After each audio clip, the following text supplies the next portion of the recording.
മുൻമന്ത്രി കെ ബാബുവിന്റെയും ബന്ധുക്കളുടെയും വീടുകളിൽ വിജിലൻസ് റെയ്ഡ് പുരോഗമിക്കുകയാണ്. ബാബുവിന് റിയൽ എസ്റ്റേറ്റ് മാഫിയയുമായും പ്രമുഖ ബിസിനസ് ഗ്രൂപ്പുകളുമായും വഴിവിട്ട ബന്ധമുണ്ട് എന്ന് കൃത്യമായ വിവരങ്ങൾ ലഭിച്ചിരിക്കുന്നു. ബാബുവിന്റെ വീട്ടിൽ നിന്നും 8 ലക്ഷം രൂപ കണ്ടെടുത്തതായ ഏറ്റവും പുതിയ വിവരങ്ങൾ വരുന്നുണ്ട്. സമീർ വഴങ്ങോട് ചേർന്നുണ്ട് വിവരങ്ങളുമായി. സമീർ, ഇപ്പോഴും റെയ്ഡ് പുരോഗമിക്കുകയാണോ? എന്തൊക്കെയാണ് വിവരങ്ങൾ? സൗമ്യ, ഇന്ന് പുലർച്ചയോടുകൂടെ ആരംഭിച്ച റെയ്ഡ് ഇപ്പോഴും പുരോഗമിക്കുകയാണ്. കൊച്ചിയിൽ 6 ഇടങ്ങളിലായാണ് റെയ്ഡ് പുരോഗമിക്കുന്നത്. കൊച്ചിയിലെ തൃപ്പൂണിത്തുറയിലെ കെ ബാബുവിൻ്റെ വീട്ടിലും കൊച്ചിയിലെ മറ്റ് 2 ഇടങ്ങളിലും മൊത്തം 6 ഇടങ്ങളിലാണ് പരിശോധന പുരോഗമിക്കുന്നത്.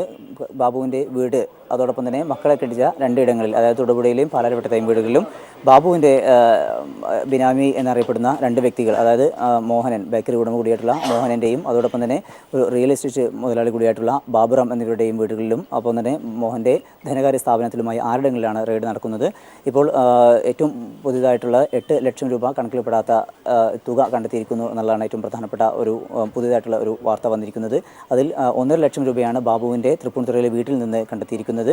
അതോടൊപ്പം മോഹനൻ്റെ, ഈ വ്യവസായി കൂടിയായിട്ടുള്ള ഈ മോഹനൻ്റെ വീട്ടിൽ നിന്നും ധനകാര്യ സ്ഥാപനത്തിൽ നടത്തിയിട്ടുള്ള റെയ്ഡിൽ നിന്നാണ് മറ്റ് 6.5 ലക്ഷം രൂപയും കണ്ടെത്തിയിരിക്കുന്നത്.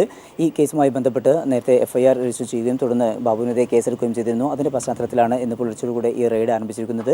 വളരെ നിർണായകമായിട്ടുള്ള ഏതാനും രേഖകളും വിജിലൻസ് പിടിച്ചെടുത്തിട്ടുണ്ട്. അതിന് പുറമെയാണ് ഇപ്പോൾ ഈ 8 ലക്ഷം രൂപ കൂടി കണ്ടെത്തിയിരിക്കുന്നത്. ഈ കേസിലേക്ക് ആസ്പദമായ സംഭവങ്ങൾ നേരത്തെ ബാർ ഉടമകളിൽ നിന്നും അതോടൊപ്പം തന്നെ മറ്റ് പ്രമുഖ വ്യവസായികളിൽ നിന്നടക്കം ബാബു കോഴ വാങ്ങി എന്നുള്ള ആരോപണങ്ങളായിരുന്നു. ഇതിൻ്റെ അടിസ്ഥാനത്തിലാണ് വിജിലൻസ് SP-യുടെ നേതൃത്വത്തിലുള്ള അന്വേഷണം നടക്കുകയും തുടർന്ന് FIR രജിസ്റ്റർ ചെയ്യുകയും ചെയ്തിട്ടുണ്ട്. ഇതിൽ വളരെ നിർണായകമായിട്ടുള്ള കാര്യങ്ങൾ, വളരെ പ്രധാനപ്പെട്ട കാര്യങ്ങൾ ഇപ്രകാരമാണ്. FIR-ൽ പറഞ്ഞുള്ള വളരെ പ്രധാനപ്പെട്ട കാര്യങ്ങൾ: 100 കോടി രൂപയോളം പല ഇടപാടുകളിലായിട്ട് കെ ബാബു സമ്പാദിച്ചു എന്നായിരുന്നു വിജിലൻസിൻ്റെ ഈ റിപ്പോർട്ടിലുണ്ടായിരുന്നത്. അതിൻ്റെ അടിസ്ഥാനത്തിലാണ് ഈ പരിശോധന ആരംഭിച്ചത്. അതോടൊപ്പം തന്നെ പ്രമുഖ വ്യവസായ ഗ്രൂപ്പുകളുമായി ബാബുവിന് ബന്ധമുണ്ട് എന്നും ഒപ്പം വളരെ ബിനാമികളുടെ പേരിൽ വലിയ രീതിയിലുള്ള തുക, അതോടൊപ്പം തന്നെ വലിയ പ്രോപ്പർട്ടികൾ, അതായത് കെട്ടിടങ്ങളായിട്ടും ഭൂമിയായിട്ടും ബാബുവിൻ്റെ പേരിൽ ഉണ്ട് എന്നുള്ള അടക്കമുള്ള വളരെ പ്രധാനപ്പെട്ട കാര്യങ്ങളും ഈ റിപ്പോർട്ടിൽ ഉണ്ടായിരുന്നു. ഇതിൻ്റെ അടിസ്ഥാനത്തിലുള്ള പരിശോധനകളാണ് പുരോഗമിക്കുന്നത്. ഇപ്പോൾ ഏറ്റവും പ്രധാനപ്പെട്ട കാര്യം, ഈ കേസിൽ നിർണായകമായിട്ടുള്ള ഏതാനും രേഖകൾ കണ്ടെത്തിയിരിക്കുന്നു. അതോടൊപ്പം തന്നെ 8 ലക്ഷം രൂപയാണ് ഇന്നത്തെ ഈ പരിശോധനയിൽ കണ്ടെത്തിയിരിക്കുന്നത്. പരിശോധന ഇപ്പോഴും പുരോഗമിക്കുകയാണ്. സൗമ്യ. സമീർ, പരിശോധന പുരോഗമിക്കുകയാണ്. ഇപ്പോൾ നേരത്തെ തന്നെ ആദ്യഘട്ടത്തിൽ തന്നെ നിർണായകമായ രേഖകൾ പിടിച്ചെടുത്തത് അടക്കമുള്ള കാര്യങ്ങളുണ്ടായിരുന്നു. പ്രത്യേകിച്ച് പല ഇടപാടുകളും നടന്നിട്ടുള്ളത് ബിനാമികൾ വഴിയാണ് എന്ന തരത്തിലുള്ള സൂചനകളൊക്കെയാണോ ലഭിക്കുന്നത്? പ്രത്യേകിച്ച് തേനി അടക്കമുള്ള പ്രദേശങ്ങളിലേക്ക്, അതായത് സംസ്ഥാനത്ത് പുറത്തേക്കും ഇത്തരം ഇടപാടുകളുടെ സാധ്യതകൾ ഉണ്ടാകാനുള്ള ഒരു വശമാണ് ഇപ്പോൾ പരിശോധിക്കുന്നത്. അങ്ങനെ നമുക്ക് ലഭിക്കുന്ന വിവരങ്ങൾ എന്തൊക്കെയാണ് സമീർ? അതിൽ ഏറ്റവും പ്രധാനപ്പെട്ട ഒരു കാര്യം, തേനിയിലടക്കം 120 ഏക്കറോളം ഭൂമിയുണ്ട് എന്നത് കാണിച്ചുകൊണ്ടാണ് ഈ FIR-ൽ വിജിലൻസ് SP നേരത്തെ അക്കാര്യങ്ങളാണ് വ്യക്തമാക്കിയിരുന്നത്. സമാനമായ രീതിയിൽ പല ബിനാമികളുടെയും പേരിൽ ബാബുവിന് സ്വത്തുണ്ട് എന്നും അത് എറണാകുളത്തുണ്ട്, സംസ്ഥാനത്തിൻ്റെ വിവിധ ഇടങ്ങളിലുണ്ട്, മറ്റ് കേരളത്തിന് പുറത്തും പലയിടങ്ങളിലും ഉണ്ട് എന്നാണ് വിജിലൻസ് ആദ്യഘട്ടത്തിൽ കണ്ടെത്തിയിരുന്നത്. ഇതുമായി ബന്ധപ്പെട്ട പരിശോധന നടന്നു വരികയാണ്. അതോടൊപ്പം തന്നെ പല ബിനാമികളിൽ, അതിൽ ഏറെ പ്രധാനികളായിട്ടുള്ള 2 പേരാണ് ഈ ബാബുറാമും അതോടൊപ്പം തന്നെ മോഹനും. ഈ ബാബുറാമിൻ്റെ പേരിലാണ് ബാബുവിന് കൂടുതൽ സ്വത്തുള്ളത് എന്നുള്ളതാണ് വിജിലൻസ് കണ്ടെത്തിയിരിക്കുന്നത്. അതുമായി ബന്ധപ്പെട്ട പരിശോധന നടന്നു വരുന്നു. അതോടൊപ്പം കെ ബാബുവിൻ്റെ PA ആയിരുന്ന ഉദ്യോഗസ്ഥരുടെ പേരിലും ഉണ്ട് എന്നുള്ള അത്തരത്തിലുള്ള ഒരു വിവരം കൂടി വിജിലൻസിന് ലഭ്യമായിട്ടുണ്ട്. അതുമായി ബന്ധപ്പെട്ട പരിശോധനകളൊന്നും ഇന്ന് നടക്കുന്നില്ല എന്നാണ് നമുക്കറിയാൻ കഴിഞ്ഞത്. അങ്ങനെയെങ്കിൽ വരും ദിവസങ്ങളിലും ഇതുമായി ബന്ധപ്പെട്ട പരിശോധന ഉണ്ടാകും. ബാബുവിൻ്റെ പേഴ്സണൽ സ്റ്റാഫ് അംഗങ്ങളെയും PA-മാരെയൊക്കെ തന്നെ വിശദമായി പരിശോധിക്കും. അവരുടെ സ്വത്തുകൾ, അവർ ഈ കെ ബാബു മന്ത്രിയാവുന്നതിന് മുമ്പും അതിനുശേഷവും അവരുടെ ഇടപാടുകൾ സംബന്ധിച്ചും അവരുടെ സ്വത്ത് സമ്പാദനവുമായി ബന്ധപ്പെട്ട കാര്യങ്ങളെല്ലാം തന്നെ വളരെ വിശദമായി പരിശോധിക്കുമെന്നാണ് നമുക്ക് മനസ്സിലാക്കാൻ കഴിയുന്നത്. ഏതായാലും ഈ കേരളത്തിനകത്തും പുറത്തുമായിക്കൊണ്ട് പലരുടെയും പേരിൽ ബാബുവിന് ഭൂമിയും അതോടൊപ്പം തന്നെ കെട്ടിടങ്ങളും അടക്കമുള്ള വലിയ രീതിയിലുള്ള സമ്പാദ്യം ഉണ്ട് എന്ന് തന്നെയാണ് വിജിലൻസ് കണ്ടെത്തിയിരിക്കുന്നത്. അതുമായി ബന്ധപ്പെട്ട പരിശോധനകൾ ഇപ്പോൾ കൊച്ചിയിലാണ് നടക്കുന്നത് എങ്കിൽ വരും ദിവസങ്ങളിൽ മറ്റിടങ്ങളിലേക്കും വ്യാപിപ്പിക്കും എന്ന് തന്നെയാണ് വിജിലൻസിൽ നിന്ന് നമുക്ക് അറിയാൻ കഴിയുന്നത്. മറ്റൊരു പ്രധാനപ്പെട്ട കാര്യം, ഞാൻ നേരത്തെ സൂചിപ്പിച്ചതുപോലെ തന്നെ ഈ പണം സമ്പാദവുമായി ബന്ധപ്പെട്ട് അതിൽ അനധികൃതമായിട്ട് സൂക്ഷിപ്പിച്ചിട്ടുള്ള ഈ 8 ലക്ഷം രൂപ കണ്ടെത്തിയിരിക്കുന്നു എന്നുള്ളതാണ് ഏറ്റവും ഔദ്യോഗികമായിട്ട് തന്നെ വിജിലൻസിൽ നിന്ന് നമുക്ക് ലഭ്യമായിരിക്കുന്ന വിവരം. പരിശോധന ഇപ്പോഴും തുടരുന്ന സാഹചര്യത്തിൽ ഇനിയും ഇത്തരത്തിലുള്ള പണം കണ്ടെത്താനും അതോടൊപ്പം തന്നെ മറ്റ് രേഖകളെല്ലാം തന്നെ പിടിച്ചെടുക്കുമെന്ന് തന്നെയാണ് നമുക്ക് മനസ്സിലാക്കാൻ കഴിയുന്നത്. സൗമ്യ. സമീർ വഴങ്ങോടാണ് റെയ്ഡിന്റെ വിവരങ്ങൾ നൽകിയത്. അനധികൃത സ്വത്ത് സമ്പാദന കേസിൽ ബാബുവിനെതിരെ കേസ് വിജിലൻസ് ആണ് കേസെടുത്തിരിക്കുന്നത്. റിയൽ എസ്റ്റേറ്റുകാരായ 2 പേർക്കെതിരെയും കേസെടുത്തിട്ടുണ്ട്. വിവരങ്ങളുമായി സാലി മുഹമ്മദ് ചേർന്നുണ്ട്. സാലി, എങ്ങനെയാണ് എഫ്ഐആറിന്റെ വിവരങ്ങൾ, എങ്ങനെയാണ് മറ്റു വിശദാംശങ്ങൾ കേസുമായി ബന്ധപ്പെട്ട്? കുമ്പളം സ്വദേശി ബാബുറാം, തൃപ്പൂണിത്തുറ സ്വദേശി മോഹനൻ എന്നിവരെ 2ഉം 3ഉം പ്രതികളുമാക്കിയാണ് വിജിലൻസ് എഫ്ഐആർ രജിസ്റ്റർ ചെയ്തിരിക്കുന്നത്. പ്രാഥമിക പരിശോധനയിൽ മുൻ മന്ത്രി ബാബുവിന്റെ അനധികൃത സ്വത്ത് സമ്പാദനം സംബന്ധിച്ച് നിരവധി വിവരങ്ങൾ ലഭിച്ചതായി എഫ്ഐആറിൽ പറയുന്നുണ്ട്. ദരിദ്രമായ ഒരു പശ്ചാത്തലത്തിൽ നിന്നും വന്ന ബാബുവിന് ഇന്ന് കോടാനുകോടികളുടെ ആസ്തിയുണ്ട് എന്നാണ് എഫ്ഐആർ ചൂണ്ടിക്കാട്ടുന്നത്. മന്ത്രി എന്ന നിലയ്ക്കുള്ള തന്റെ പദവിയും അധികാരവും ദുർവിനിയോഗം ചെയ്താണ് ഇവയൊക്കെ ആർജിച്ചത്. റിയൽ എസ്റ്റേറ്റ് മാഫിയുമായും ബിസിനസ് ഗ്രൂപ്പുകളുമായും ബാബുവിന് വഴിവിട്ട ബന്ധങ്ങളുണ്ട്.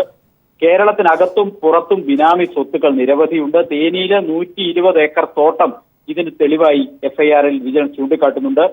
കേസിലെ മറ്റു പ്രതികൾ 2ഉം 3ഉം പ്രതികളാക്കി ചേർത്തവർ ബാബുവിന്റെ ബിനാമികളാണ് എന്ന് എഫ്ഐആർ പറയുന്നു. പറയത്തക്ക വരുമാനമൊന്നും ഇല്ലാതിരുന്ന ഇവർ ഇന്ന് കോടാനുകോടികളുടെ ആസ്തിയാണ്. ഇവർ ആർഭാട ജീവിതം നയിക്കുന്നു. ആഡംബര വാഹനങ്ങൾ ഉൾപ്പെടെ വലിയ സ്വത്തുക്കൾ ഇവർക്കുണ്ട്. ഇവർ ഇപ്പോൾ നടത്തിവരുന്ന പല ബിസിനസ് സംരംഭങ്ങളിലും മുൻ മന്ത്രി ബാബുവിനും പങ്കാളിത്തമുണ്ട്. മാത്രമല്ല, ബാബുവിന്റെ മൂത്ത മകൾ ആതിരയുടെ ഭർത്തൃപിതാവ് രവീന്ദ്രന്റെ പേരിൽ 45 ലക്ഷത്തിന്റെ ആഡംബര കാർ ഒരിക്കൽ വാങ്ങിയിരുന്നു. എന്നാൽ പിന്നീട് ബാർക്കോഴ ആരോപണം ഉയർന്നു വരികയും അത് വലിയ വിവാദമാവുകയും ചെയ്തപ്പോൾ ജാസ്മിൻ എന്നയാളുടെ പേരിലേക്ക് ഈ വാഹനത്തിന്റെ രജിസ്ട്രേഷൻ മാറ്റിയതായും വിജിലൻസ് കണ്ടെത്തിയിട്ടുണ്ട്. മന്ത്രി എന്ന നിലയിൽ ലഭിച്ച ശമ്പളം മാത്രമായിരുന്നു ബാബുവിന്റെ വരുമാനം. മാത്രമല്ല, ബാബുവിന്റെ പേരിൽ ബാങ്ക് വായ്പകൾ ഒന്നും തന്നെ ഒരു ബാങ്കിലും നിലനിൽക്കുന്നില്ല. എങ്കിലും വലിയ സ്വത്ത് ബാബു ആർജിച്ചിട്ടുണ്ട്.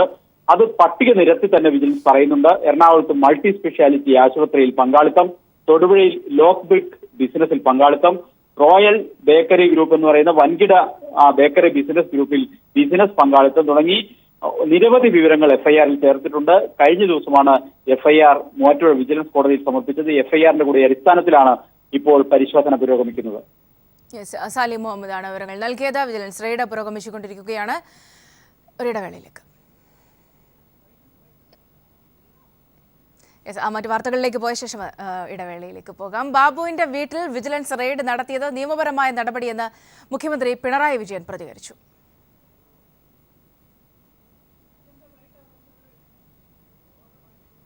കാര്യങ്ങൾ അന്വേഷിക്കുന്നത് അത് നിയമപ്രകാരമുള്ള അന്വേഷണം നടക്കുക എന്നുള്ളത് മാത്രമേ ഉള്ളൂ. ഏതെങ്കിലും തരത്തിൽ വ്യക്തിപരമായി ആളുകളെ കൈകാര്യം ചെയ്യുക എന്നത് ഈ ഗവൺമെൻറ് ഉദ്ദേശമല്ല. ബാബുവിൻ്റെ വീട്ടിൽ റെയ്ഡ് നടത്തുന്നതിന് മുഖ്യമന്ത്രിയുടെ അംഗീകാരം വേണ്ടതില്ല അവർക്ക്. അപ്പോൾ എനിക്കത് അറിയുന്ന കാര്യമല്ല. സാധാരണ നിയമത്തിൻ്റെ നടപടിക്രമം അനുസരിച്ച് റെയ്ഡിൻ്റെ ഘട്ടം എത്തിയിട്ടുണ്ടാകാം, അതുകൊണ്ട് റെയ്ഡ് നടത്തിയിട്ടുണ്ടാകാം. അത്രയും എനിക്കതിനെപ്പറ്റി പറയാൻ പറ്റും. അഴിമതി അവസാനിപ്പിക്കാനുള്ള സർക്കാർ നയത്തിന്റെ ഭാഗമാണ് റെയ്ഡെന്ന് ജേക്കബ് തോമസ്. വിജിലൻസ് ചെയ്യുന്നത് വിജിലൻസിന്റെ പണിയാണെന്നും ജേക്കബ് തോമസ് മാധ്യമങ്ങളോട് പ്രതികരിച്ചു. കൂടുതൽ വിവരങ്ങളുമായി സജേഷ് ചേർന്നുണ്ട്. സജേഷ്, വളരെ നിർണായകമായ ഒരു നീക്കം വിജിലൻസിന്റെ ഭാഗത്തുനിന്നും ഉണ്ടാകുന്ന പശ്ചാത്തലത്തിൽ കൂടിയാണ് ഡയറക്ടറുടെ പ്രതികരണം വരുന്നത്. എന്തൊക്കെയാണ് വിശദാംശങ്ങൾ? സൗമ്യ, കെ ബാബുവിന്റെ വീട്ടിലെ വിജിലൻസ് റെയ്ഡിന്റെ സാഹചര്യത്തിലാണ് വിജിലൻസ് ഡയറക്ടർ ജേക്കബ് തോമസിന്റെ പ്രതികരണം. മാധ്യമങ്ങളോട് ഇപ്പോൾ അദ്ദേഹം പ്രതികരിച്ചിട്ടുണ്ട്. സത്യസന്ധമായ അന്വേഷണവുമായി മുന്നോട്ട് പോകും. വിജിലൻസ് ചെയ്യുന്നത് വിജിലൻസിന്റെ പണിയാണ്. അഴിമതിരഹിത കേരളം എന്നതാണ് സർക്കാരിന്റെ നയം. ആ നയം നടപ്പാക്കാൻ ഒരുമിച്ച് പ്രവർത്തിക്കാമെന്നാണ് ജേക്കബ് തോമസ് ഇപ്പോൾ പറഞ്ഞിട്ടുള്ളത്. ലളിതകുമാരി കേസിലെ വിധി അനുസരിച്ചാണ് കെ ബാബുവിന്റെ കേസന്വേഷണം നടക്കുന്നത്. ആ കേസിലെ വിധി അനുസരിച്ച് ത്വരിതാന്വേഷണത്തിൽ ഏതെങ്കിലും തരത്തിൽ തെളിവുണ്ടെങ്കിൽ എഫ്ഐആർ ഇട്ട് കേസെടുക്കേണ്ടതും മറ്റ് തുടരന്വേഷണം നടത്തേണ്ടതുമാണ്. ആ അന്വേഷണമാണ് ഇപ്പോൾ നടക്കുന്നത്. അത് വിജിലൻസിന്റെ പണിയാണെന്നാണ് വിജിലൻസ് ഡയറക്ടർ വ്യക്തമാക്കിയിരിക്കുന്നത്. സൗമ്യ, സജേഷാണ് വിവരങ്ങൾ നൽകിയത്. സർക്കാരിന്റെ ദിശ മനസ്സിലാക്കാൻ 100 ദിവസം മതിയെന്ന് പിണറായി. ഇന്നത്തെ കേരളത്തിന് മുഖം മാറ്റാൻ സമഗ്ര പദ്ധതികളെന്നും മുഖ്യമന്ത്രി. ഹരിത കേരളം സൃഷ്ടിക്കുമെന്നും 5 വർഷം കൊണ്ട് 50,000 കോടി രൂപ സമാഹരിക്കുമെന്നും മുഖ്യമന്ത്രി പറഞ്ഞു. കൂടുതൽ ആദ്യം മുഖ്യമന്ത്രിയുടെ വാക്കുകളിലേക്ക്. 100 ദിവസം എന്നത് സാധാരണ നിരക്ക് ഒരു സർക്കാരിനെ വിലയിരുത്താൻ മാത്രമുള്ളൊരു കാലമാണ് എന്ന് പറയാൻ പറ്റില്ല. പക്ഷേ എന്താണ് ദിശ, ഗവൺമെൻറ്റിൻ്റെ ദിശ എന്താണെന്ന് തീരുമാനിക്കുന്നതിന് ഈ കാലയളവ് തീർത്തും പര്യാപ്തമാണ്. എം സന്തോഷ് ചേരുന്നുണ്ട് ഈ വിവരങ്ങളുമായി. സന്തോഷ്, പ്രത്യേകിച്ച് ഈ 100 ദിവസത്തോടനുബന്ധിച്ച് എന്തൊക്കെ കാര്യങ്ങളാണ് മുഖ്യമന്ത്രി പറഞ്ഞത്? 100 ദിവസം പിന്നിട്ട സാഹചര്യത്തിലാണ് മുഖ്യമന്ത്രി പിണറായി വിജയൻ കഴിഞ്ഞ ഈ 100 ദിവസത്തെ ഭരണ നേട്ടങ്ങൾ വിശദീകരിക്കുകയും അതോടൊപ്പം തന്നെ ഇനി സർക്കാർ ഉദ്ദേശിക്കുന്ന പദ്ധതികളെ കുറിച്ച് വിശദമാക്കുകയും ചെയ്തത്. അതിൽ തന്നെ ആമുഖമായി മുഖ്യമന്ത്രി പറഞ്ഞത് 100 ദിവസം ഒരു സർക്കാരിന്റെ വിലയിരുത്താനുള്ള സമയമായിട്ടില്ല, എന്നാൽ സർക്കാർ ഏത് രീതിയിലാണ് പോകുന്നത് എന്നുള്ള ദിശ മനസ്സിലാക്കാൻ ഈ സമയം കൊണ്ട് സാധിച്ചു എന്നാണ് മുഖ്യമന്ത്രി വ്യക്തമാക്കിയത്. 2 രീതിയിലാണ് സർക്കാരിന്റെ പ്രവർത്തനം. ഒന്ന്, ദീർഘകാല പദ്ധതികൾ ലക്ഷ്യം വെച്ചുള്ള പ്രവർത്തനമാണ്. അതിനായി വിഭവ ശേഖരണം, ബജറ്റിന് പുറത്തുള്ള വിഭവ ശേഖരണം ഉൾപ്പെടെയുള്ള പ്രവർത്തനങ്ങൾ ആരംഭിച്ചു കഴിഞ്ഞു. അടിസ്ഥാന സൗകര്യ മേഖലയുടെ വികസനമാണ് അതുകൊണ്ട് ഉദ്ദേശിക്കുന്നത്. രണ്ടാമതായി, അടിയന്തര സാഹചര്യങ്ങളിൽ സാമൂഹ്യ സുരക്ഷാ പദ്ധതികൾ, ജനങ്ങൾക്കും നാടിനും നേട്ടമുണ്ടാകുന്ന തരത്തിലുള്ള പ്രവർത്തനങ്ങൾ, ആ പ്രവർത്തനങ്ങൾ കഴിഞ്ഞ 100 ദിവസം കൊണ്ട് തന്നെ പരമാവധി പ്രവർത്തനങ്ങൾ പൂർത്തീകരിക്കാൻ കഴിഞ്ഞിട്ടുണ്ട്. അതിൽ തന്നെ ഒന്നാമതായി സാമൂഹ്യ സുരക്ഷാ പദ്ധതികൾ ഉൾപ്പെടെയുള്ള കാര്യങ്ങൾ ഇപ്പോൾ നൽകാൻ കഴിഞ്ഞു. പെൻഷൻ പദ്ധതി നല്ല രീതിയിൽ നടപ്പാക്കാൻ കഴിഞ്ഞു. അതുകൊണ്ട് അത് നേട്ടമായി കണക്കാക്കുന്നു. ഇത് കൂടാതെ 2 രീതിയിലുള്ള ബൃഹത് പദ്ധതികളും പ്രഖ്യാപിച്ചു കഴിഞ്ഞു. അതിൽ ഇനി ഹരിത കേരളം പദ്ധതിയാണ് അതിൽ ഒന്ന്.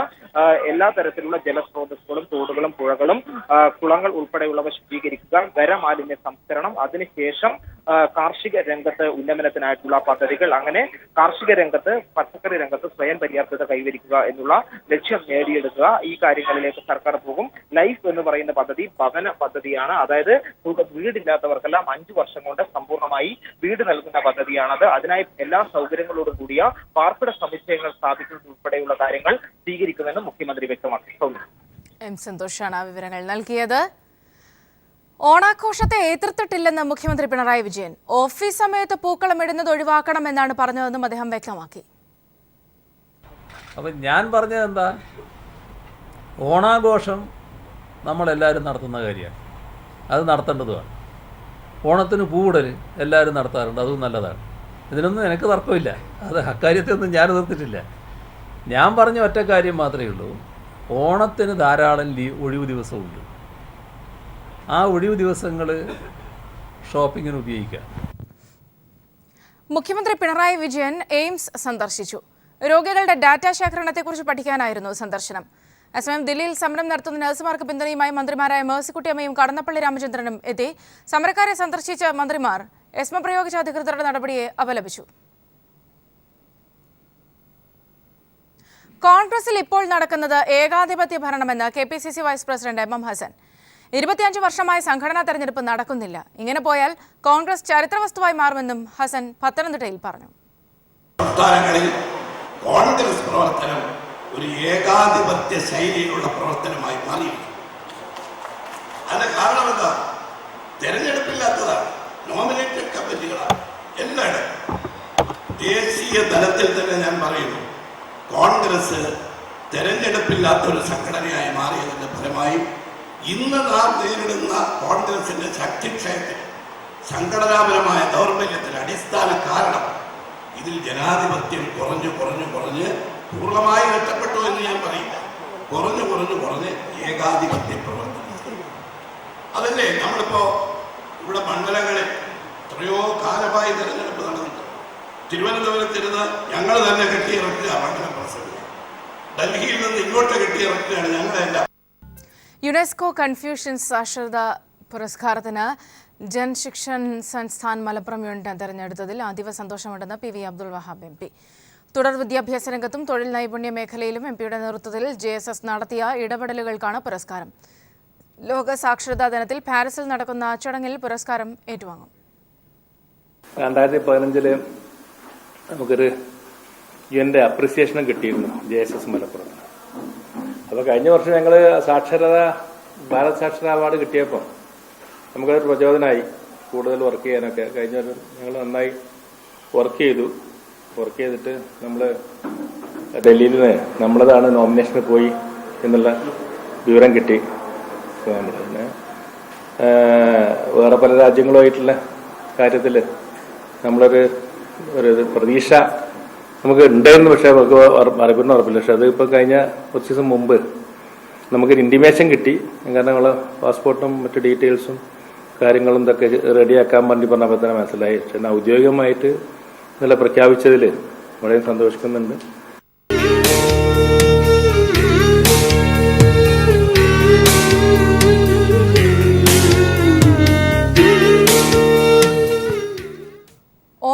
പൂക്കളത്തോടെ മാവേലി നിർമ്മാണത്തിന്റെ തിരക്കിലാണ് പാലക്കാട് പല്ലശ്ശനയിലെ മൺപാത്ര നിർമ്മാണ തൊഴിലാളികളായ സ്ത്രീകൾ.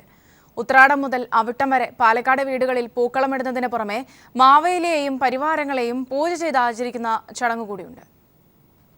പാലക്കാട് പല്ലശ്ശന കണ്ണന്നൂർ പാടത്തെ മൺപാത്ര നിർമ്മാണ തൊഴിലാളികൾക്ക് ഓണക്കാലത്തെ വരുമാന മാർഗമാണ് മാവേലി നിർമ്മാണം. ഓണക്കാലത്തിന് 2 ആഴ്ച മുമ്പ് തന്നെ വീടുകളിൽ സ്ത്രീകൾ മാവേലി നിർമ്മാണം ആരംഭിക്കും. 3 വലിയ മാവേലിയും അവയെ ഉറപ്പിച്ചിരുത്താനുള്ള പീഠവും 4 കാവലാളും അടങ്ങുന്നതാണ് ഒരു സെറ്റ്. അത്തം തുടങ്ങുന്നതോടെ വീടുകളിലെത്തിച്ചാണ് പ്രധാനമായും വിൽപ്പന. ഓണം ആഘോഷിക്കാനുള്ള പണം മാവേലി വിൽപ്പനയിലൂടെ ലഭിക്കുമെന്ന് നിർമ്മാണ തൊഴിലാളിയായ പാർവതി പറഞ്ഞു. ഞങ്ങൾ ഇങ്ങനെ പോകാൻ തുടങ്ങിയിട്ടൊക്കെ ഇപ്പോൾ ഒരാഴ്ച ആയിട്ടുണ്ട്. ഇനി അത്തം മുതൽ കൂടുതലായിട്ട് പോകും, ഉത്രാടം ദിവസം വരെ. ഈ സമയത്ത് ഞങ്ങൾക്ക് നല്ലപോലെ വിൽക്കുകയും ചെയ്യും, നല്ല പൈസയും കിട്ടും. അതിന് മുന്നേ ഞങ്ങൾ 10-15 ദിവസം മുന്നേ, 1 മാസം മുന്നേ ഉണ്ടാക്കാൻ തുടങ്ങും. ഇത് ഉണങ്ങി കിട്ടണമല്ലോ, പച്ചയേറ്റി കൊണ്ടുപോകാൻ പറ്റില്ലല്ലോ. പിന്നെ ഇങ്ങനെ വേർതിരിച്ചിട്ടാണ് വെക്കാൻ പറ്റുള്ളൂ. ഒന്നിച്ച് ഇങ്ങനെ ഒട്ടിച്ച് ഏറ്റി കൊണ്ടുപോകാൻ പറ്റില്ല.